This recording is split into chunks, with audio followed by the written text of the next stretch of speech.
ఇది నా సొంత శాసనసభ నియోజకవర్గం లాగానే అనిపిస్తుంది. ఎందుకంటే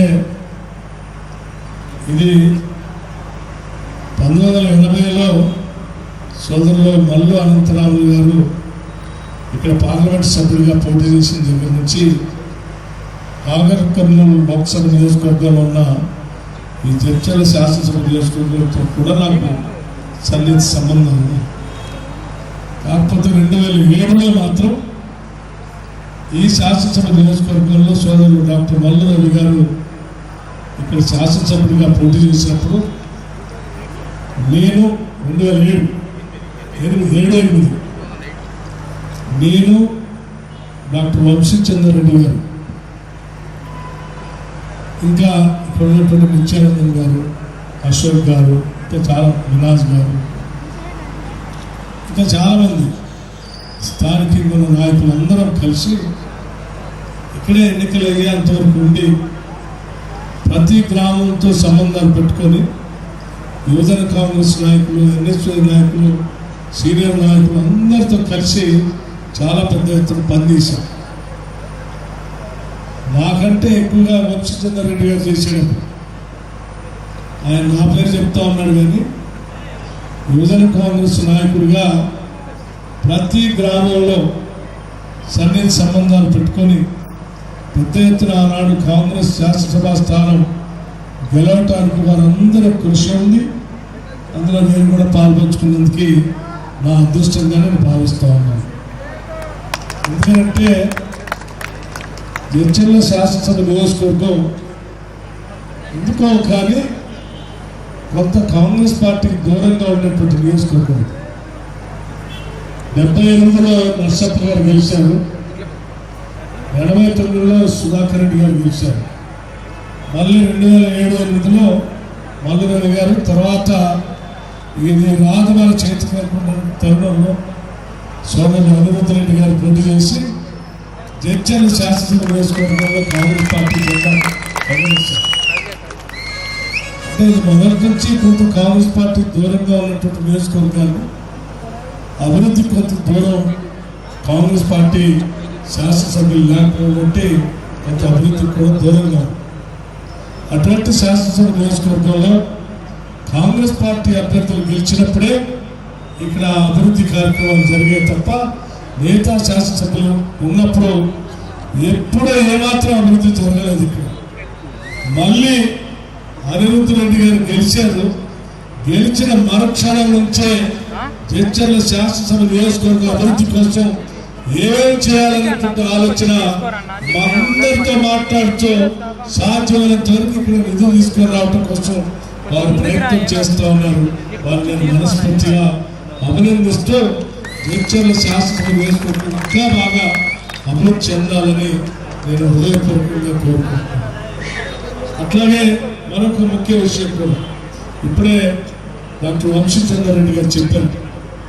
ఇదే జడ్చర్ల పట్టణం నుంచి దేశానికి దశ దిశ నిర్దేశం చేస్తూ ఈ దేశం మతోన్మాద శక్తుల చేతుల్లో పడి రాజకీయంగా ఇబ్బంది పడుతున్నటువంటి ఈ పరిస్థితుల్లో ఈ దేశాన్ని కాపాడటం కోసం కన్యాకుమారి నుంచి కాశ్మీర్ వరకు పాదయాత్ర చేస్తూ కేవలం భారత ప్రజాస్వామ్యాన్ని కాపాడటం కోసం, ఈ దేశంలో ఉన్నటువంటి లౌకికవాదాన్ని కాపాడటం కోసం ఆహార్నిశలో పనిచేస్తున్నటువంటి మన ప్రియతమ నాయకుడు రాహుల్ గాంధీ గారు ఈ చర్చలకు ఇక్కడికి వచ్చినప్పుడే ఇక్కడ నుంచే ఆయన మనసులోని మాట ఈ దేశానికి జాతికి వినిపించాడు.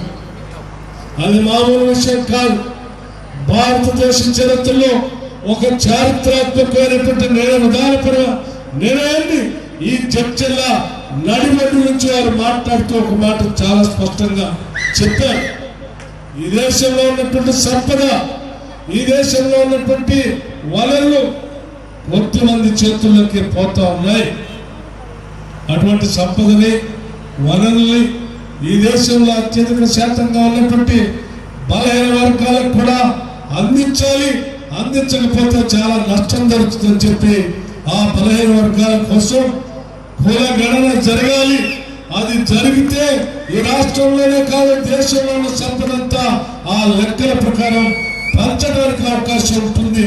ఆ పంచే కార్యక్రమానికి దేశంలో ముందుగా తొలగడం జరగాలని చెప్పి గొంతెత్తి దేశవ్యాప్తంగా మాట్లాడుతూ చర్చలపట్నంలో ఒక మాట చెప్పారు.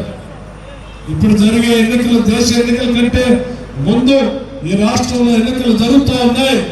మా ప్రభుత్వం రాగానే దేశంలో జరిగేటువంటి కుల గణనని మొట్టమొదటిగా తెలంగాణ రాష్ట్రం నుంచే మొదలు పెడతామని చెప్పి ఈ చర్చలపట్నం చెప్పారు. వారు చెప్పినటువంటి మాటని, వారు చూపించినటువంటి మార్గంలో, వారు ఇచ్చినటువంటి సందేశాన్ని పూచా తప్పకుండా ఆయన ఆలోచన మేరకు నిన్న అందరికీ తెలిసిందే ఒక చారిత్రాత్మకమైనటువంటి విధానపరమైన నిర్ణయాన్ని రాష్ట్ర శాసనసభలో కాంగ్రెస్ ప్రభుత్వం రాహుల్ గాంధీ గారి ఆలోచన మేరకు కుల గణన చేయడానికి ఏకగ్రీవంగా తీర్మానం చేసినటువంటి విషయం అందరికీ తెలియజేయడానికి, ఇదే చర్చలకు వచ్చి ఇక్కడ మాట్లాడటానికి నిజంగా నేను చాలా అదృష్టంగా భావిస్తా ఉన్నాను, సంతోషిస్తా ఉన్నాను కూడా. అటువంటి కార్యక్రమాన్ని తిరిగి ఇక్కడ చెప్పడానికి నాకు అవకాశం ఇచ్చి ఆహ్వానించినటువంటి వంశీచంద్ర రెడ్డి గారికి నేను హృదయపూర్వకంగా ధన్యవాదాలు తెలియజేస్తా ఉన్నాను. అట్లాగే సోదరులారా, మీ అందరికీ తెలియదు కాదు, దశాబ్ద కాలం ఈ రాష్ట్రంలో పాలన చేసినటువంటి టిఆర్ఎస్ పార్టీ కొట్లాడి తెచ్చుకున్న తెలంగాణ రాష్ట్ర నిధుల్ని, రావాల్సిన నేలని ఎంత అన్యాయం చేసిందో మీకు తెలియదు కాదు. ఇదే మహబూబ్నగర్ జిల్లాలో ఈ కృష్ణానదిపై ఉన్నటువంటి నీళ్ళని ఈ ప్రాంత సస్యశ్యామలం చేసుకోవడం కోసం ఆనాటి కాంగ్రెస్ ప్రభుత్వం మొదలుపెట్టిన జలయజ్ఞంలో మొదలుపెట్టినటువంటి ప్రాజెక్టులు పూర్తి చేయాలి. వాటిని పూర్తి చేయకపోగా పాలమూరు రంగారెడ్డి అని మొదలుపెట్టి పాలమూరు రంగారెడ్డి పేరు మీద వేల కోట్లు ఖర్చు పెట్టి 10 సంవత్సరాలు అవుతున్నా ఒక్క ఎకరానికి కూడా నీళ్ళు ఇవ్వకుండా కోట్ల రూపాయలు దోపిడీ చేసిన సంగతి మీ అందరికీ తెలియదు కాదు. ఆ పాలమూరు రంగారెడ్డి కోసం ఆనాడు శాసనసభ్యుడిగా 2014 నుంచి 18 వరకు శాసనసభలో కల్వకుర్తి నుంచి ప్రాతినిధ్యం వహిస్తూ ఢిల్లీ ప్రాజెక్టు గురించి, పాలమూరు రంగారెడ్డి గురించి, జోరాల నుంచి కొడంగల్ తీసుకున్నటువంటి నారాయణపేట కొడంగల్ లిఫ్ట్ ఇరిగేషన్ గురించి అనేక సందర్భాల్లో శాసనసభలో గొంతు చుచ్చుకొని అరిచి గీ పెట్టినా కూడా పట్టించుకున్నటువంటి టిఆర్ఎస్ ప్రభుత్వాన్ని నేను స్పష్టంగా చూశాను. కానీ ఈనాడు ఇదే మహబూబ్నగర్ జిల్లాలో న్యాయయాత్ర చేస్తూ మహబూబ్నగర్ జిల్లాకి న్యాయం జరగాలి, ఈ ప్రాంతానికి కావాల్సిన అభివృద్ధి కార్యక్రమాలతో పాటు నీళ్లను పారించాలి, ఆ పారించడం కోసం మహబూబ్నగర్ బిడ్డగా నేను ఏ స్థాయికి వెళ్ళి పోరాటం చేస్తానని చెప్పి ఇవాళ న్యాయయాత్ర చేస్తూ మహబూబ్నగర్లో తిరుగుతున్నటువంటి వంశీచంద్ర రెడ్డి గారిని అభినందించడానికి వచ్చాను. ఆ శాసనసభ ఉంది, కార్యక్రమాలు నడుస్తూ ఉన్నాయి. కానీ మహబూబ్నగర్ కోసం, మహబూబ్నగర్ ప్రజల కోసం ఈరోజు పెద్ద ఎత్తున అనేక అవకాశాలు ఉన్నప్పటికీ, రకరకాలైన అవకాశాలు ఉన్నప్పటికీ, పార్లమెంటు పోవటానికి రాజ్యసభ లాంటి స్థానాలు ఉన్నప్పటికీ కూడా వదులుకొని కాదు కూడదు, నేను ప్రజల మధ్యన ఉంటాను, ప్రజల కోసం పోరాటం చేస్తాను, నా మహబూబ్నగర్ బిడ్డల కోసం, వాళ్ళకి నీళ్లు తేవటం కోసం వాళ్ళ మధ్యలో తిరుగుతా అని చెప్పి ఇక్కడికి వచ్చి న్యాయయాత్ర చేస్తున్నటువంటి వంశీచంద్ర రెడ్డిని మనస్ఫూర్తిగా అభినందిస్తాను. నిజమే,